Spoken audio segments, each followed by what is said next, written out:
will not rest until the righteousness thereof go forth as brightness, and the salvation thereof as a lamp that burneth. Will tell you, if you remember, I used to always bash Yahawah or their God. Because when I hear Captain go in on Kemet and talk about they devious ways and they nasty and they homosexuals, Captain, have I ever went in on Yahawah, on God to you? Yeah, all the time. So I don't know what I'm talking about. Yeah, the graping part, the graping part was probably the first early thing that Sinetta attacked us with, because that's when they was playing the videos of GMS saying that you can do that and stuff like that, and like, why would your God allow that? Like, there's a long history of me and Sinetta. That's probably why most people don't see the questions asked the same. And when we can answer the question because the answer is satisfactory, maybe that's why he doesn't attack us the same way. It's like with anything. If you're playing basketball, you're gonna play defense against everybody. You're gonna play offense against everybody. But depending on how good your opponent is gonna dictate how you play offense and defense. So the way Sinetta would play offense and defense against you, Apostle, would be different from me because he's played me longer. Awesome. And see, what happened is, Captain Cesario and UBK, they the first ones I played this game on with them. And because they answered it so good, and they kept defeating me on it, and I just said, you know what, let me get the younger one. Let me get these other Israelites. And y'all have been dropping the ball. So, but I gotta watch the whole thing. I gotta watch the whole thing. Yeah, but let me ask you, Captain. Let me ask you, Captain. Is the Most High against women being raped? Yes. Even if it goes to, let's say the Most High want to punish you, and he said, you know what? In my punishment, I'm going to let you be great. So, because if he do that, then that means he condones the graping process. And he uses it as a punishment. So he punishes women, hold on, he punishes women that that's not even, that didn't even do the bad act. It's the man that did the bad act. And so what Yahawah would do is say, you know what, since your husband did this, I'm going to allow this to happen to your wife. And if that's true, Captain Cesario, then that means the Most High do condone raping women. What do you say to that, brother? So Samuel 2,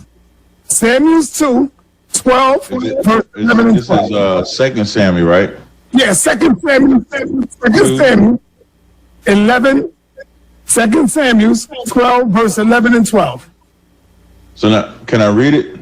Yes. But not there. That's where it starts. Right. Go.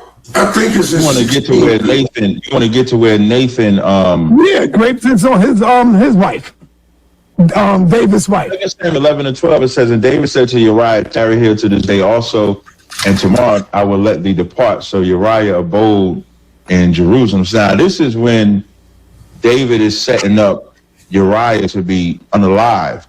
This ain't where the Lord is saying what he's saying to David. You follow what I'm saying? So you really want to go to 12, I think. 12 is what you want. Because 12 and I think 12 and 11 is what you want. It says, thus says the Lord. Yeah, but that's what I said. I said 2 Samuel 12, verse 11. I misheard you. I apologize.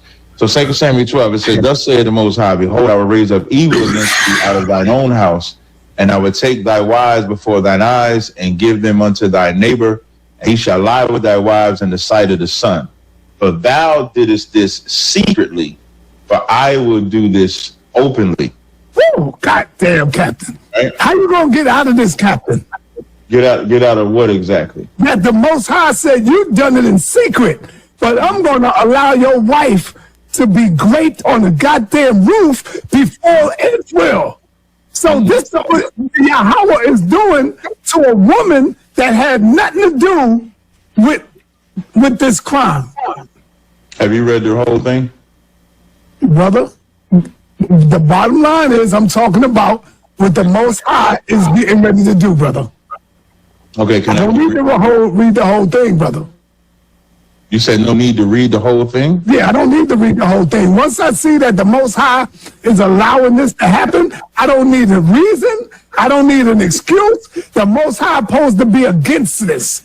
And so just like he could send down a wicked spirit of a woman being raped, he could send down a spirit where he can clean things up and wash things up. Why? Because he's against this.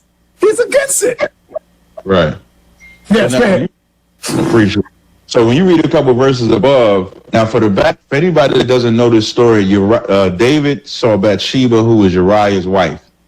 David committed adultery with Uriah's wife.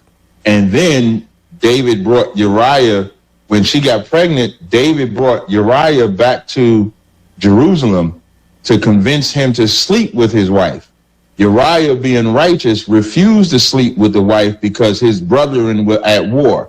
So when David couldn't do that, he then sent Uriah back to the army and then told the leader of the army to put Uriah on the front line. He told Joab to put Uriah on the front line. And so when Uriah died in the army in war, then David took Bathsheba.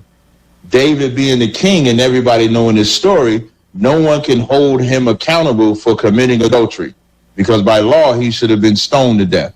So when you read 2 Samuel 12, Nathan actually gives David a parable. He gives him a parable of a rich man that had exceeding flocks and herds. Did David commit adultery? Yes. Yes. Yes, Captain. Did anybody have power to exact vengeance on it, to punishment on him? What does this got to do with anything, man? I'm talking about. Hold on. See how you see? This is what Israelites do. They try to switch up the narrative. I'm talking about. My question is, why is the Most High? That's the next verses. We're getting to that. Hey, Apostle, what I need you to do while we dealing with this, it's in the scriptures already. That's where you can read it at. Here's what I'm asking you. What I'm asking you is, can we read, when we read the story, right? In the story. Say what? The story that you're talking about where he had sex with him in front of all Israel. So you're saying he didn't? That's not what I'm saying. I said, where can we read the story? Brother, did he or did he not? This is not going to be easy, Captain. This is not going to be easy for you, brother. You're dealing with a logical mind here, brother. Now, I'm asking you, did it happen, or are you saying it didn't happen? I didn't say it didn't happen. Did it happen? I'm asking you, where can we read? If you got to understand, if I'm asking you the question, I know the answer. I'm asking you, can we read where it happened? All right, Captain, you know, I don't know the scriptures offhand like you do. But when I go past it, I read it, I know it, but I can't memorize it. But that's why I'm asking you, did it happen? Yes, no. So before I read where it happened, and you're correct with that. Come on, you playing, man. Of all the praises in the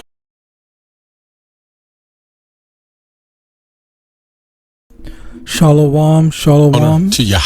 Shalom, shalom, shalom, Israel. First and foremost, I want to give all honor, glory, and praise unto Yahawah, Ba'ashem, Yahawashi, Ba'ashem, Rakwa, Quadash. Double honors to the elders and apostles of Great Millstone. Shalom to mighty Akim, Wakwafim, who are diligently waiting to be delivered from this foul captivity, as well as a speckled bird that may look like the other nations, but are actually Yasharallah.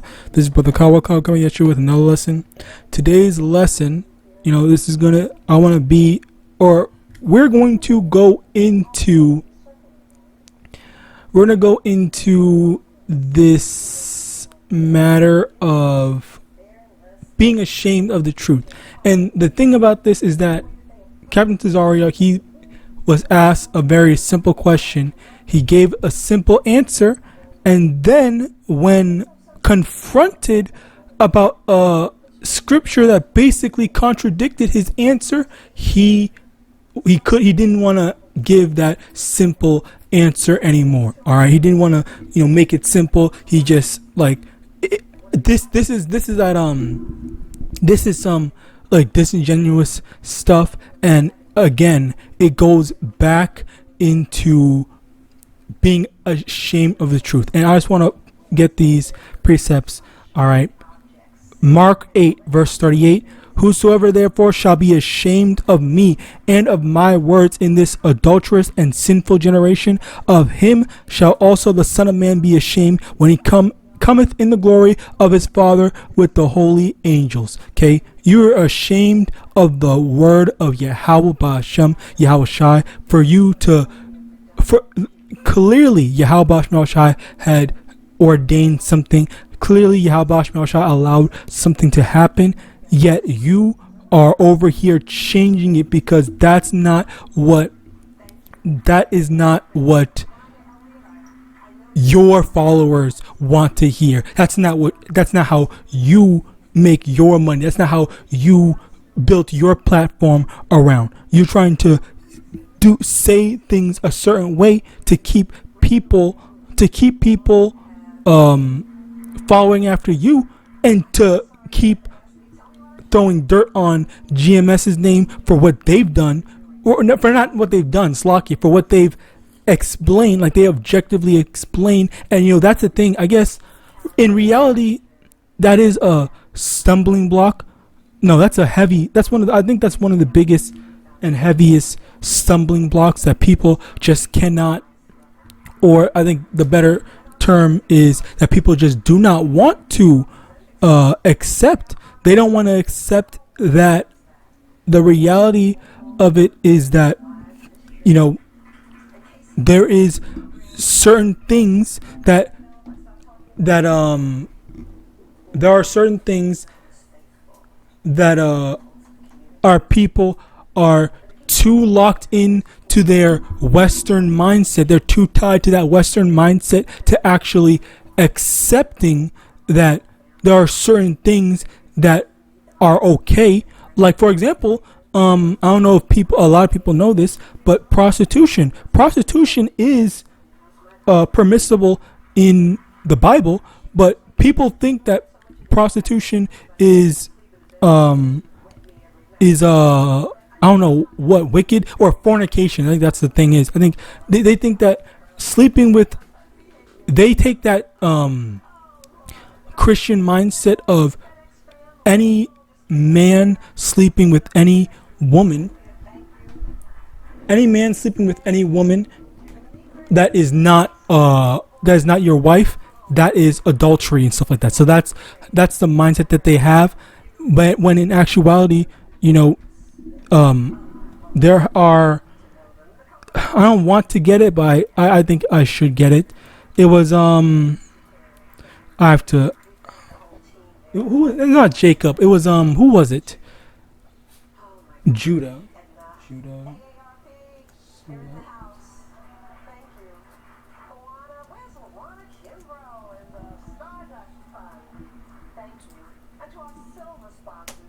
Who wasn't it? Someone else as well. So Genesis chapter 38 verse.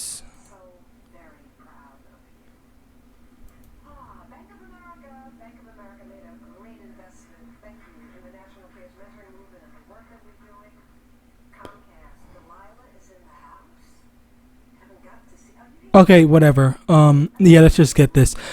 Genesis chapter 38 verse 15. When Judah saw her, he thought her to be a harlot, because she had covered her face, and he turned unto her by the way and said, Go to, I pray thee, let me come in unto thee. For he knew not that she was his daughter-in-law. And she said, What wilt thou give me, that thou mayest come in unto me? And he said, I will send thee a kid from the flock. And she said, Wilt thou give me a pledge till thou send it? Basically, they're negotiating.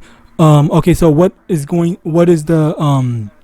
are the terms of this, exchange? Which the exchange was the man sleeping with a woman, and the woman gets the payment, hence prostitution.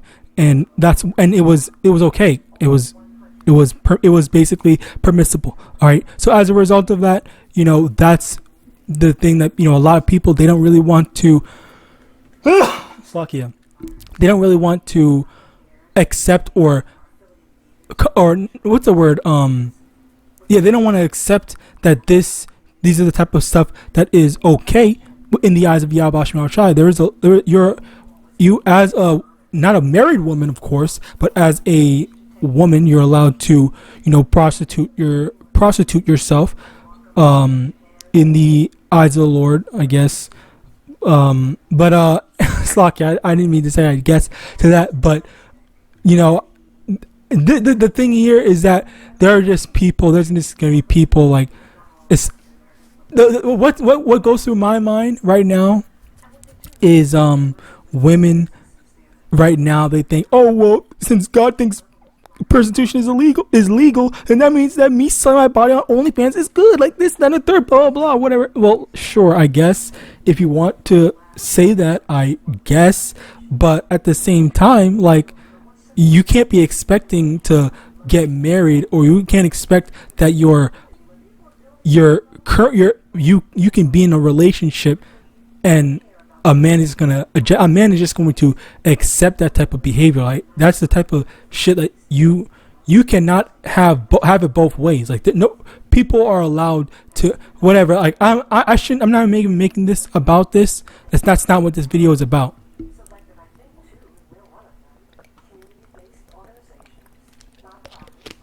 So basically, the main reason why I was, talking about this was because, again, like, it ties into the thing where people are in that Western mindset, and because in Western society primarily, people don't like that R word. All right, and I'm pretty sure I can't say it, so I'm not going to say it. But people don't, because people don't like that, and they say, oh, like, that's one of the worst things you can do to someone, this, that, and third, X, Y, and Z, whatever. Which I'm not denying that it's a bad thing. I'm not denying that I wouldn't want that to happen to anyone in general. That's just me personally. I genuinely and honestly think that I would never wish that even on my worst enemies. I would never wish it upon my worst enemies, but if it happened to someone, then I'm pretty sure they probably deserved it. All right, because that's the thing. As a matter of fact, let me just get this as well. Over here,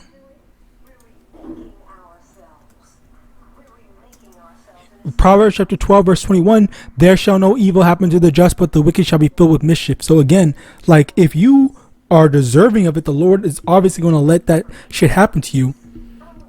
But if you're not deserving of it, then of course the Lord's going to, make sure that does not happen to you. All right, and as a result of it, you don't need to worry about that happening to you specifically if you are not affiliated in any way with stuff that involves stuff like that. So it's something to think about, something to remember. Like, don't just, if that happens, yes, YAHAWASHI is definitely into, or not necessarily into, but he's going to use all these different forms of punishment. And even then, as another precept over here in 2nd Ezra chapter 16 verse 19, behold, famine and plague, tribulation and anguish are sent as scourges for amendment. Whenever these bad things happen, it is to basically teach people a lesson. Like, think about it like this: if someone is committing sexual immorality, all right, if you have a, let's just say if you have a woman, all right, this is a woman that thinks, oh yeah, she can go sleep around, she can get in a relationship, sleep around and cheat on her husband or some shit like that or whatever, and then she just never learns a lesson. She just keeps on doing it over and over and over again, pretending to learn her lesson, pretending to care, but in actuality she really doesn't. Then okay, well then now there's gonna come a time when that's gonna happen, and it's gonna be righteous judgment because, oh, she didn't want to listen, she didn't want to learn her lesson the first few times, multiple times, whatever. Then it's time for something bad to happen. It's time for something to actually give her a reality check. So then that's hence why stuff like that would happen. Okay, I'm not saying that's exactly one-to-one how things work, but it's something. All right, this is how, in general, this is how the Lord works. He will show you that, you know, the things that you're doing, that your actions have consequences. All right, you can't just be doing whatever you want. Now, even then, going back to the original topic, this Captain Tazariak, he was definitely not being sincere, and he wasn't being honest. He was caught. He made a statement. All right, let me try to find it. He said it very clearly. Awesome. Going to dictate how you think. If you play when we had like this with Talking about. yeah, the great Seriously, and they homosexuals, Yahawah, or their God.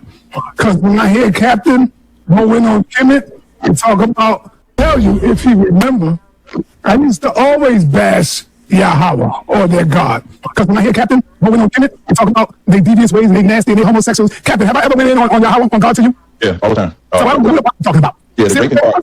The graping part was probably the first early thing that Sarnetto attacked us with, because that's when they was playing the videos of GM. And funnily enough, he brought it up.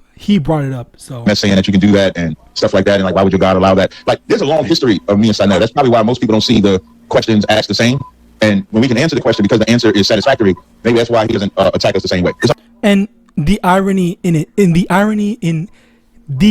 Slakia. You know, it's funny how, obviously this is edited, by the way, as in there was a jump from this side onto the actual like topic that we were talking about, with the whole King David, Uriah the Hittite, and Uriah's wife. There was a jump, but ultimately the thing here is that he said all this stuff about, oh, we give this I gave him this clear and concise answer. I made sure that there's no holes, there's no need for anything, like he can't talk about that. And then you got this guy Sarnetto, who basically admitted that when they see that they can't argue or they can't debate the elders and stuff like that, they go to the younger brothers, which, by the way, they go to the younger brothers to get them, because they know that they're not as knowledgeable on the scriptures or knowledgeable in general on breaking stuff down, because they're easy easy people to debate. All right, now Slakia, let's continue on. So it's like with anything. If you're playing basketball, you're gonna play defense against everybody. You're gonna play offense against everybody. But depending on how good your opponent is going to dictate how you play offense and defense. So the way Sarnetto would play offense and defense against you, Apostle, would be different for me because he's played me longer. Awesome. And see, what happened is, Captain Tazariak and IGBK, they're the first ones I played this game on. And because they answered it so good, and they kept defeating me on it, and I just said, you know what? The irony in that, again. IGBK, they're the first ones I played this game on. And because they answered it so good, and they kept defeating me on it, and I just said, you know what? Let me get the younger one. Let me get these other Israelites. And y'all have been dropping the ball. So, but I gotta watch the whole thing. I gotta watch the whole thing. Yeah, but let me ask you, Captain. Is the Most High against women being raped? Yes. So again, he made a statement, and the scripture just literally goes against everything that he said. The Lord, again, as I said before, he uses certain bad things for amendment. And you have to think about it like this: if the Lord YAHAWASHI wasn't didn't or thought that was bad, and that should never happen, then you also have to think about, well, why is he okay with people dying in general? Like, why not save people from a tornado or natural disasters, or just killing in general? So the Lord says you can do all these other bad stuff. You can steal, murder, and do all that stuff, but he draws a line at that. All right, at the R word. All right, so like it doesn't make any sense where if the Lord, let me actually get these precepts first.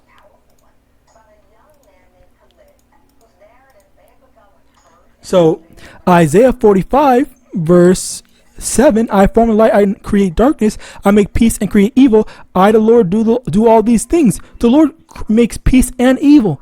All right. And then also, let me get this.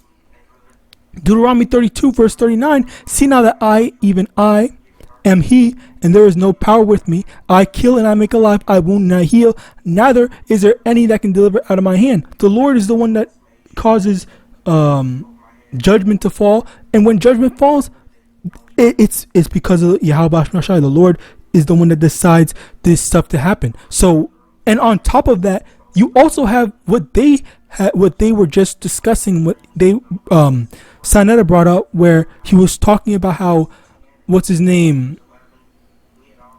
King David's, one of King David's wives or concubines. I don't know which, if it was a concubine or wife, but one of his women were taken in front of people. So again, like, how is he on top of the other thing? But basically, how is he basically saying all this stuff when, like, it just doesn't make any sense? You say this one thing, you say this one thing, and then you think that like, it's like I'm at a loss for words. I don't know what the proper term to use, but basically, again, it's just that matter of not wanting to fully address what is right then and there for you to understand. All right, or not necessarily understand, but to accept. He just doesn't want to accept. Now, let me also get this. No, I already read this. Psalms 25 verse 3. Yea, let none that wait on thee be ashamed. Let them be ashamed which transgress without cause. Now, how are you, if you're waiting, if you have faith in YAHAWASHI, if you trust that the word of YAHAWASHI is good, how are you going to be ashamed of what the Lord established? How are you going to be ashamed of what the Lord has put in place? All right, you're ashamed that the Lord set certain things, that the Lord sees things a certain way, or is judging people for whatever. All right, this is as plain as day. We see what the Lord has done. We see what the Lord does. Are you going to be ashamed that, oh, there was a natural disaster that killed all these women and children? Oh, well, who's to blame that? Who's to blame for that then? Are you going to be ashamed? Are you going to say, oh, that was the devil? No, you can't be doing that stuff. Clearly, it's judgment from YAHAWASHI. All right. Romans 10 verse 11. For the scripture saith, whosoever believeth on me shall not be ashamed. Do you even believe in YAHAWASHI at this point? Or is this just for, is this just where you've made your fame, where you've set up your kingdom, where you've gotten your earthly treasures? All right. So, as in reference, to whatever. 2 Timothy 2 verse 15. So you show thyself approved unto Yahweh, a workman that needeth not to be ashamed, rightly dividing the word of truth. Again, I just wanted to show that, like, why I absolutely do not. It's one of the Sakya. The main thing is not being ashamed of YAHAWASHI, and this is what I'm trying to illustrate with these scriptures. All right. Wait, what is this again? Did they say this?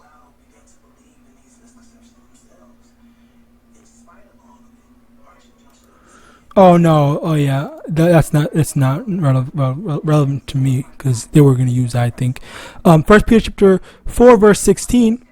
Yet if any man suffer as a Christian, or basically follow, Christian was basically a derogatory term for follower of YAHAWASHI, which it's the true Christians are the Israelites. It wasn't a blanket term for anyone. It was, but of course, a Christian could look like the other nations, but as long as they were Israelites by blood. So as we said before, diaspora could be like, oh, someone that looks like an Edomite but is actually an Israelite, all right, or someone that looks like a Moabite but is actually an Israelite, and such like the Blake Griffins and stuff like that. Just to clarify that. Anyway, First Peter 4, continuing in 1 Peter 4 verse 16, let him not be ashamed, but let him glorify Yahweh on this behalf. And once again, this is just about like we should not be ashamed of YAHAWAH MANASHAH, like to go and manipulate and trying to change this, and especially with he was going for the longest time to saying like, I'm asking you a simple question, and then he changed it from the R word to did King David commit adultery, and then not wanting to answer even that. He was just trying his best to avoid the topic. All right. So again, that's definitely shame. So with that, I pray this was edifying. I'm going to give all honor, glory, and praise unto Yahawah, Shem, Yahawashi, Shem, double honors to the elders and apostles, great millstone of God, Shalom.